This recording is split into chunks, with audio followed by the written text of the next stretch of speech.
How does the accessibility features in Google Pixel phone compare to the iPhone?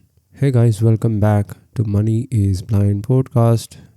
You are listening to the show for blind and visually impaired to learn assistive technology, accessibility tools, and all the beautiful skills that you need to become successful in life by starting a small business. I'm your host, Prasoon, and I've been doing this for the past 6 years now.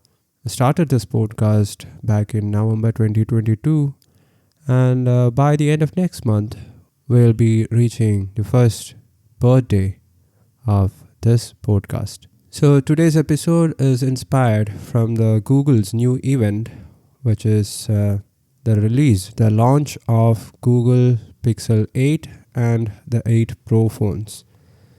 So I've been talking about hiring a personal assistant a lot of times in multiple episodes in this show.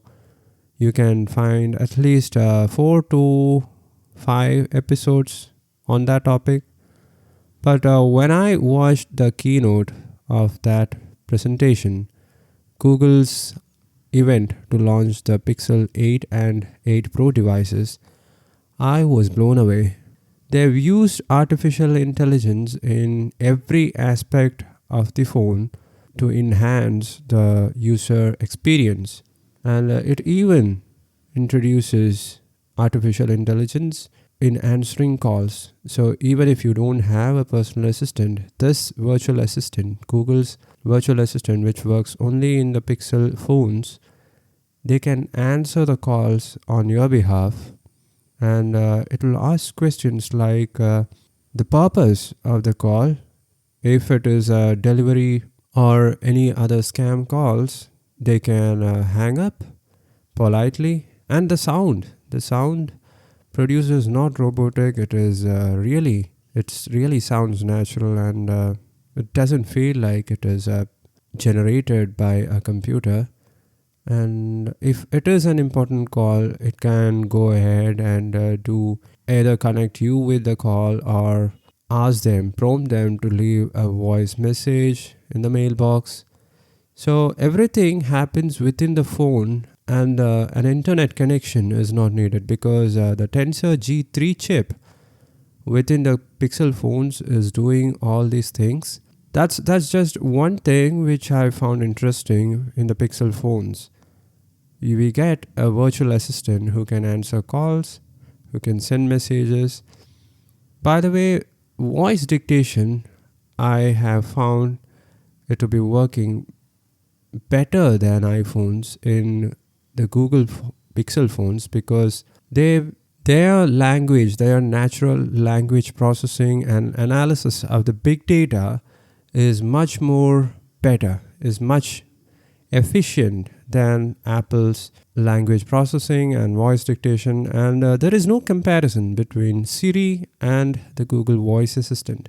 So now they have also introduced Assistant with Bard, which is yet to be launched, but it is like a voice assistant which just like Alexa or Siri or the Samsung, I don't know the Samsung voice assistant's name.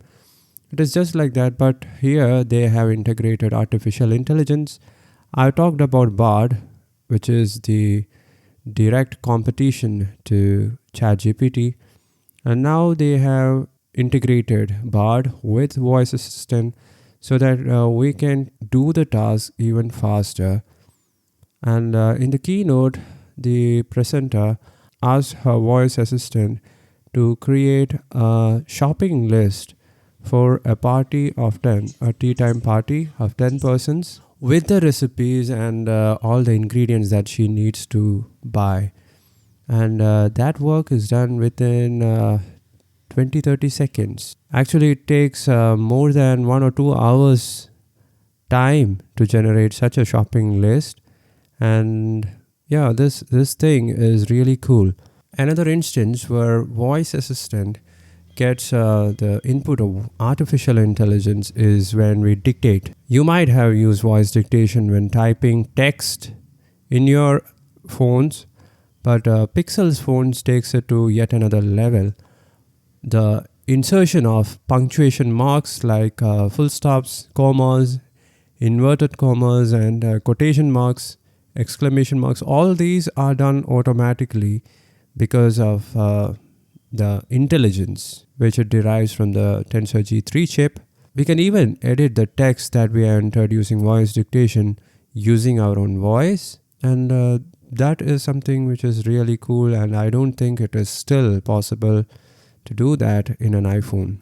Another interesting bit that I found really helpful is the removal of background noise. They call it the clear voice technology. So we don't have to do anything if we take a call in a noisy environment where the background noise, the ambient noise is too high. This phone automatically enhances the voice from the speaker, from the microphone, and deletes it literally deletes all the background noise in such a way that the person who is hearing your voice, they get a clear, crisp voice. The same thing happens within the video recording app, the camera app. And they showed a video footage of a small baby singing, and there was a dog barking very loudly in the background. And when this feature was turned on, the baby's voice was retained, and it was kind of enhanced, and the background noise, there was no dog barking, and it was kind of like magic, erasing the background noise using magic.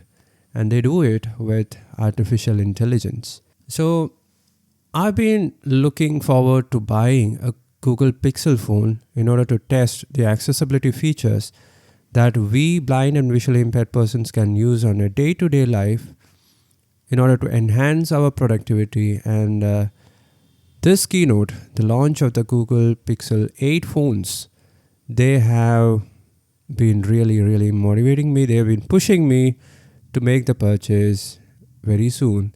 And you can expect more updates on these phones in the coming few weeks. So in terms of TalkBack and VoiceOver, I think they are kind of similar right now, because both of them have been around for over a decade now.